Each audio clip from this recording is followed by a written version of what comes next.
Bonjour collègues. Cette deuxième vidéo va se concentrer sur la structure de la plateforme. Nous allons voir ce que la plateforme peut nous donner et plus tard on va voir comment utiliser la plateforme pour commencer à y travailler, à collaborer et à se connecter.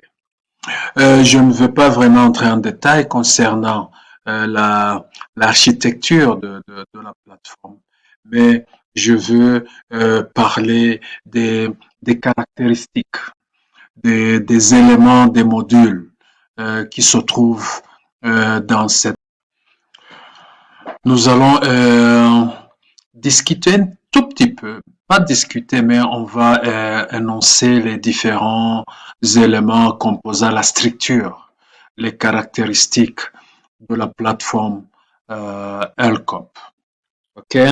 D'abord, nous allons parler de la plateforme. La plateforme a une page concernant le bienvenu. Cette page invite les membres, les utilisateurs de se sentir à l'aise et de commencer d'utiliser le système. On va montrer ce que représente cette page de bienvenue. Sur la page de bienvenue, sur la page qu'on utilise pour se connecter, il y a une section qui nous permet de choisir une langue que nous voulons utiliser. Ça, c'est vraiment très important. Nous avons aussi une section pour sélectionner les identifiants de connexion. Ça, c'est le nom d'utilisateur et le mot de passe. Ça, c'est très important. Sans ces éléments-là, il n'y a pas moyen de se connecter. Enregistrement comme membre, ça, c'est vraiment important. Si vous n'avez pas encore votre compte, il faut le créer. Mais il n'y a pas de problème, vous pouvez nous indiquer si vous voulez que nous créions votre compte. Ça, c'est très important. Si vous ne savez pas comment le faire ou si vous n'avez pas vraiment beaucoup de temps pour apprendre, on peut créer votre compte. Il faut sélectionner l'instance que vous voulez vous enregistrer. L'instance, c'est le niveau le plus haut d'un groupe, là où les membres vont se réunir pour discuter des sujets qui sont importants pour eux. OK, on va voir comment faire. Si vous vous connectez avec succès, le système vous amènera sur une page de connexion qui va maintenant vous permettre de commencer, de communiquer, de collaborer avec d'autres membres. Nous avons des composants du tableau de bord, on va en parler encore. Ça, ce sont des unités composant la plateforme que vous pouvez utiliser pour faire beaucoup de choses sur cette plateforme. On a aussi des éléments qui se trouvent sur le bas, qui se trouvent au bas de la page, et ça va vous permettre de communiquer directement avec les administrateurs de la plateforme. Ça va vous donner aussi l'aspect légal d'utiliser cette plateforme et ainsi de suite.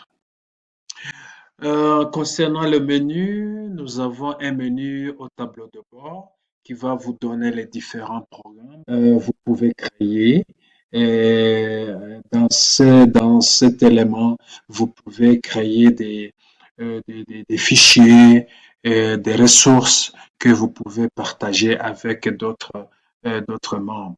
Si vous voulez aller un peu loin, vous pouvez même créer un petit site web composé par des ressources que vous pouvez utiliser ou vous pouvez échanger avec d'autres membres. Vous pouvez partager ce que vous avez, c'est très important, c'est ça la communauté de pratique. Vous pouvez collaborer et vous pouvez gérer ce que vous avez. Vous pouvez même importer ce que vous avez créé dans d'autres systèmes. Le troisième élément, c'est l'utilisateur. L'utilisateur a un profil et l'utilisateur peut ajouter une photo. C'est très important que les gens puissent voir votre visage quand ils collaborent avec vous. Il y a un moyen de faire des paramètres et de configurer votre profil et le système vous donne la permission de se déconnecter quand vous avez terminé de travailler. Il y a un autre élément très important concernant la dynamique des groupes. Dans la dynamique des groupes, vous allez trouver tous les groupes que le système offre. Vous allez trouver tes propres groupes. Vous allez trouver les groupes que vous possédez. Ce sont des groupes que vous avez créés. Les utilisateurs de ce système vont créer leur propre groupe et inviter d'autres membres d'y adhérer et de discuter. Vous pouvez aussi avoir accès aux groupes que vous pouvez joindre. Certains groupes peuvent être cachés, vous ne pouvez pas les voir, et certains groupes, vous ne pouvez même pas les joindre. Aussi, vous serez en mesure de voir les groupes que vous ne faites pas partie, que vous pouvez demander les administrateurs, les gens qui les gèrent, de vous donner accès. Le dernier point, c'est ce qui se passe à l'intérieur du groupe. Ce que nous avons à l'intérieur du groupe. Nous avons une petite introduction du groupe et nous avons aussi la liste des membres. C'est les membres, les informations concernant les membres peuvent être cachées, mais c'est vraiment pas nécessaire. Quand vous travaillez dans une communauté, vous avez besoin de connaître les gens qui sont dans les groupes. Vous avez accès aux forums. Les forums vont être utilisés pour des discussions, pour les débats, pour les réflexions approfondies, etc.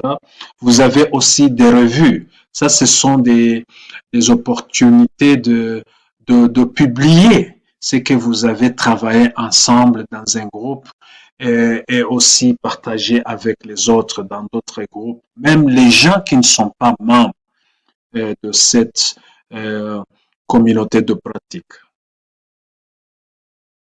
Vous pouvez créer des pages et des sous-sites que vous pouvez utiliser pour mettre des informations, des ressources que vous avez développées et que vous pouvez partager avec les autres. Vous avez aussi le rapport concernant les activités dans votre groupe. Vous avez des fichiers, ce sont des documents que vous pouvez partager avec les autres et vous pouvez même planifier ensemble. Voilà, ça ce sont les caractéristiques, ce sont des éléments que nous avons dans le système. Nous avons beaucoup plus, mais ça ce sont le plus important que nous allons utiliser. Bien sûr, vous utiliserez ce que vous avez besoin. Vous n'êtes pas obligé d'utiliser tous les modules que le système donne. OK? So, vous allez choisir ce que vous avez besoin et c'est ça que vous allez utiliser. Maintenant, nous allons parler un tout petit peu de la composition concernant la structure de la plateforme. La plateforme a ce que nous avons les instances. Une instance, c'est le plus haut niveau d'un groupe ou bien d'un thème que les membres vont adhérer et commencer des discussions, des partages d'informations, etc. So, pour le moment, nous avons déjà développé deux instances. Le premier concerne le processus et les modèles du curriculum. Les gens qui sont intéressés par ce thème vont s'inscrire à ce groupe vont demander l'adhésion à ce groupe. OK? Et la personne qui gère le groupe va leur donner accès. Bien sûr, tout est gratuit dans ce système. Maintenant, dans chaque instance, on a des groupes. Des groupes, ça, ce sont des sujets de discussion que les membres peuvent décider de créer et qui peuvent leur permettre de travailler en collaboration pour trouver des solutions des défis ou pour essayer d'améliorer ce qu'ils font déjà. Okay? Une instance peut avoir un ou plusieurs groupes. Il n'y a pas de limitation. Nous pouvons aussi dire qu'un groupe est un sous-thème. On peut considérer un groupe un sous-thème de l'instance. Et l'instance est un thème. Ceci va nous permettre de nous organiser de façon très claire pour permettre aux membres de bien travailler en utilisant cette plateforme. Maintenant, la deuxième instance, c'est la transformation numérique de l'apprentissage et de l'enseignement. Ça, c'est un autre thème que les membres qui sont intéressés vont s'inscrire pour participer dans des discussions, dans des réflexions approfondies, dans des développements des ressources, demander des conseils, demander des solutions pour quelques problèmes qu'ils ont, etc. Okay? Aussi, dans cette instance, nous avons déjà un groupe qu'on appelait curriculum numérique. Okay? Les gens qui sont intéressés par ce groupe vont aussi s'inscrire. On va avoir un grand nombre d'instances et de groupes et les gens vont s'inscrire là où leurs intérêts se trouvent. On peut créer beaucoup plus d'instances et beaucoup plus de groupes. OK? Ça va nous permettre vraiment d'avoir une plateforme qui est vraiment utile, qui va nous permettre de grandir ensemble dans nos professions. Maintenant, chaque groupe a un ensemble d'éléments qui permettent les membres de maximiser l'utilisation de la plateforme. On a une page qui explique ce que le groupe fait. Et la liste des membres est aussi donnée. Et des forums de discussion, de débat sont aussi présents dans chaque groupe. On a aussi des pages et des collections de pages qui permettent aux membres d'afficher des informations, de télécharger des fichiers qu'ils veulent que les membres du groupe utilisent. Il y a aussi des journaux ou des revues que les membres vont utiliser pour publier, par exemple, les travaux qu'ils ont travaillés ensemble. Ça peut être un petit projet ou bien quelque chose concernant une recherche que vous voulez, par exemple, partager avec les autres membres. Le rapport concernant l'utilisation des groupes sera aussi donné, aussi les fichiers que les membres vont partager pour s'assurer que les informations sont bien gérées, sont bien partagées entre les membres. Aussi, c'est très important d'avoir un plan sur les membres dans un groupe peuvent travailler sur un plan qui va leur permettre de grandir ensemble, de trouver ou de développer des ressources pour résoudre les défis qu'ils ont. Voilà, ça c'est la structure de la plateforme d'une façon simplifiée pour vous donner une idée de ce que vous allez trouver dans la plateforme. Merci beaucoup.